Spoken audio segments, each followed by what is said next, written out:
यमुना तट पर आकर के राधा रानी की अध्यक्षता में समस्त गोपियों ने गीत गाया। वाको नाम है गोपी गीत। जो इस गोपी गीत का नित्य पाठ करते हैं उनको लेने, उनको दर्शन देने माधव अवश्य आते हैं। जिसको आता हो वो गाए, जिसको न आता हो तो गुनगुनाए। बोलो जय श्री कृष्ण। और ध्यानावस्थित होकर के सब प्रभु को पुकारो।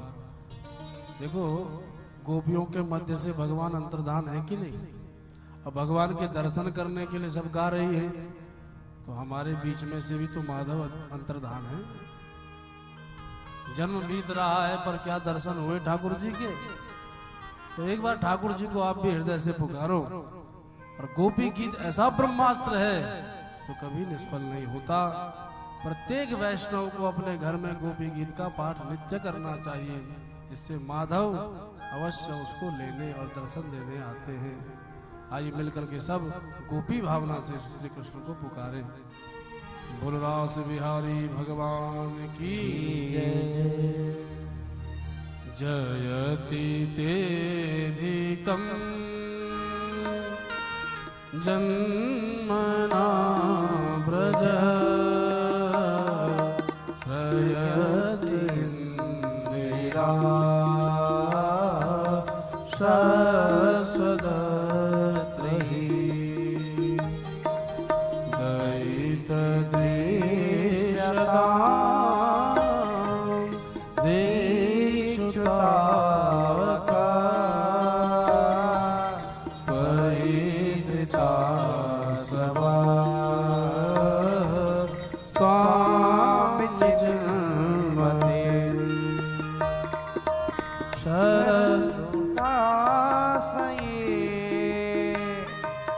साधु जात सत सरस जोदरा श्री मुषाकृषा सूरत नाथ के अशुल्क दास का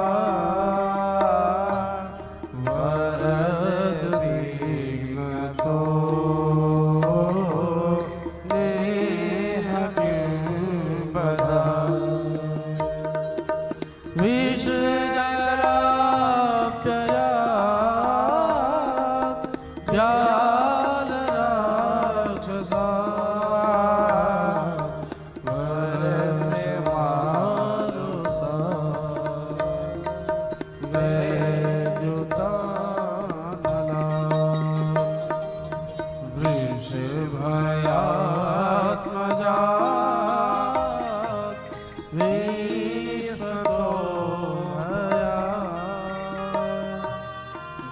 श्रीपते वयं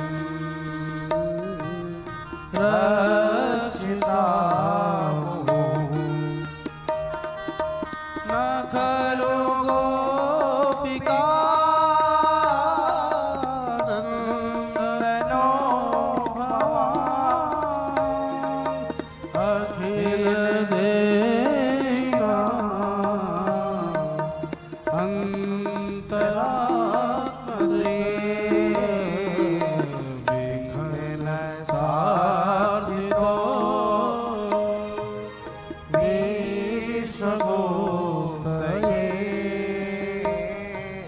सखपते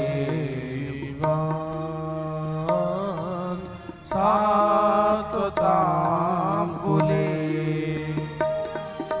वीरचिता भयं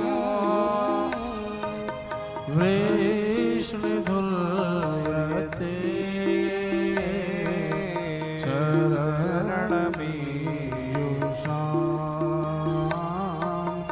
संस्कृते भया करे सरोरुहं कांत कामदं शिरसि देहिना श्रीकरगृहं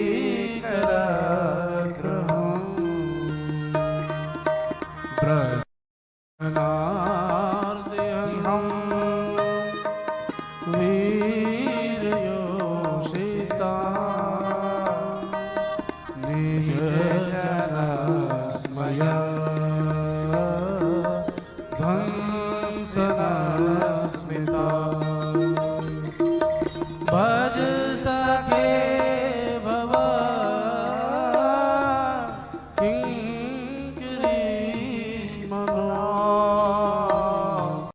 चारुदर्शय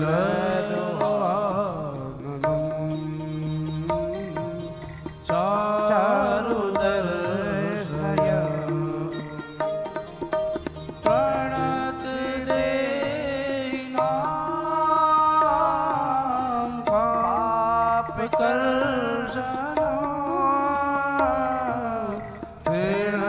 ऋणचरानुगं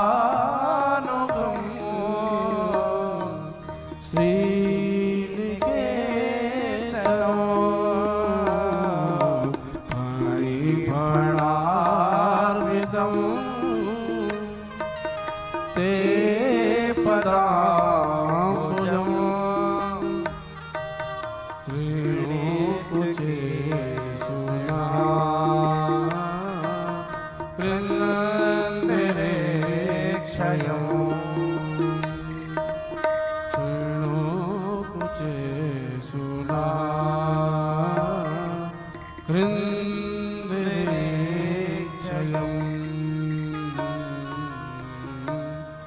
बोल रास विहारी भगवान की जय।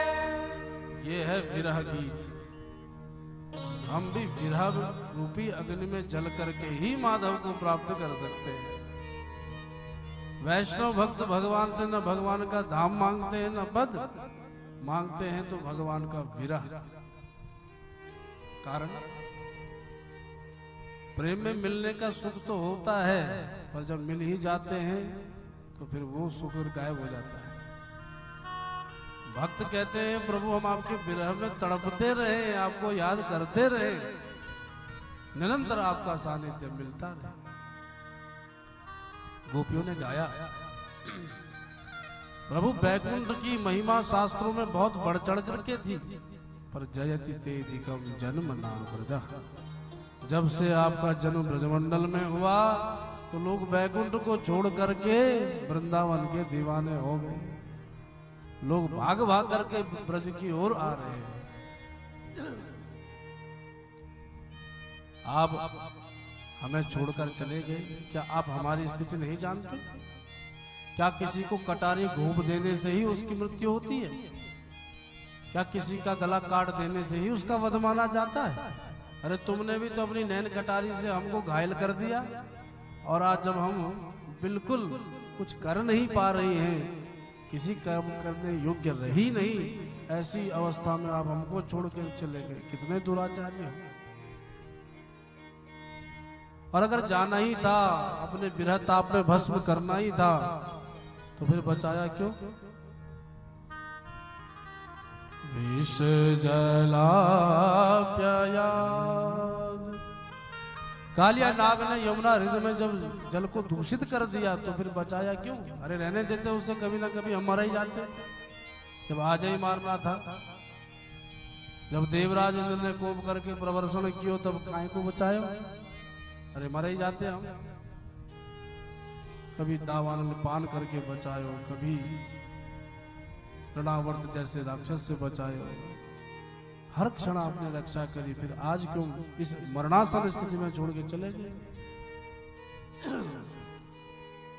एक बोली अरे उसको क्यों इतनी खरी खोटी सुना रही है, उसको थोड़ी पता है तुम्हारी विरह अवस्था का। उसको क्या मालूम कि तुम पर क्या बीत रही है? बोले नहीं नहीं मुझे पता है। कैसे पता? बोले वो कोई नंद का लाला ही नहीं है, कोई यशोदा का लाला ही मात्र नहीं है, तो कौन है?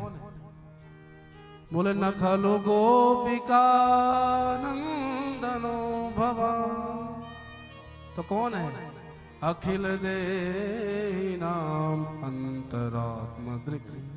वो सबके हृदय में बैठा अंतर्यामी प्रभु है, वो सबकी मन की बात जानता है, इसलिए उससे हमारा ये विरह बिल्कुल नहीं छुपा है। हे प्रभु अगर जानते ही हो तो जिस हाथ से आप कमला का हाथ पकड़ते हो, उसी कर हस्त को सीधा सीधे ही ना हमारे सिर पर धारण करा दो, ताकि ये ताप हमें भस्म न करे। क्योंकि आपका कर हस्त कैसा है? बोले शांति कारक है। हमें शांति मिल जाएगी। हम तो विचार करती थी कि कालिया नाग के फण पे वो कन्हैया ने कैसे नाच कियो, उसके तो पैर दुख गए होंगे। ब्रजमंडल में गैया के पीछे जाते जाते पाँव में कंकरीले पथरीले मार्ग पर चलते चलते कांटे पत्थर चुभ और गड़ गए होंगे। तो जब वो स्थिति में हमारी ये स्थिति थी, तो अभी भी हम यही सोच रहे हैं कि तुम गए तो हमको छोड़कर हो, पर कहीं तुम्हारे पाँव में कांटा न चुभ जाए, पत्थर न गड़ जाए। अभी भी हमको तुम्हारी चिंता है, और ऐसे चिंता करने वालों को तुम छोड़कर जा रहे हो। इस प्रकार से बड़ा दिव्य भाव गोपी गीत में समाया है। अगर उसका भावार्थ करने लगेंगे तो 6:30 आज ही हो जाएंगे। बोलो जय सिया राम। और हमें तो कन्हैया को विवाह भी कराना है, सब बाराती घराती बन के भी आए हैं। बोलो जय श्री कृष्ण। और पता चला हम वृंदावन में ही हैं, द्वारका की लीला हुई नहीं, तो सब कहेंगे व्यास जी महाराज तो वृंदावन में ही फंसे पड़े हैं, कथा कल समापन होनी। सो आगे भी हम यात्रा करें, इसलिए गोपी गीत को प्रणाम करें। पर एक बात ध्यान रखें, जो वैष्णव जन हरि प्राप्ति करना चाहते हो उन्हें गोपी गीत का आश्रय अवश्य लेना चाहिए, क्योंकि प्रत्येक जीव भगवान से बिछुड़ा हुआ है। जब सबने गोपी गीत गाया, भगवान नहीं आए तो यमुना में कूदने को तत्पर हो गई, तो अचानक भगवान सबके मध्य में से प्रकट हो गए। तासामाविर्भूच्छौरि स्मयमान मुखाम्बुज पीताम्बरधरस्त्रगवी साक्षात् मन्मथ। अनेकानेक कामदेवों की कांति को धूमिल करने वाला भगवान का अपूर्व सौंदर्य है। ऐसे मनमथा भगवान श्री कृष्ण सबके मध्य में प्रकट हो गए। पर कैसे आए? पीताम्बर धरा, पीताम्बर लेकर के। अरे पीताम्बर था तो गले में लटकाते, ये हाथ में लेके आने की क्या आवश्यकता थी? बोले इसलिए हाथ में धरा भगवान ने कि गोपियां भगवान के विरह में रो रही हैं, तो उनके अश्रु पहुंचने के लिए भगवान ने हाथ में पीताम्बर लिया है। ऐसे मनमोहन जब प्रकट हुए, सारी गोपियों की जान में जान आई, भगवान को घेर के खड़ी हो गई। हो गया महाराज चालू। पर कैसा महाराज था ये? रासोत्सव संप्रवृत्तो गोपी मंडल मंडितः योगेश्वरेण कृष्णेन तासाम मध्यर्द्वयोर्द्वयो। दो गोपी के बीच में एक कन्हैया, और अनंत गोपियां थी, तो कन्हैया कितने हो गए? अनंत। ऐसे प्रभु ने अनंत रूप धारण कर दिए। सबको लगता है कि कन्हैया मेरे साथ खड़े हैं, और हो गया महारास प्रारंभ। आइए हम भी महारास में प्रवेश करें और गोपी भाव को पुष्ट करें। बोल वृंदावन बिहारी लाल की जय।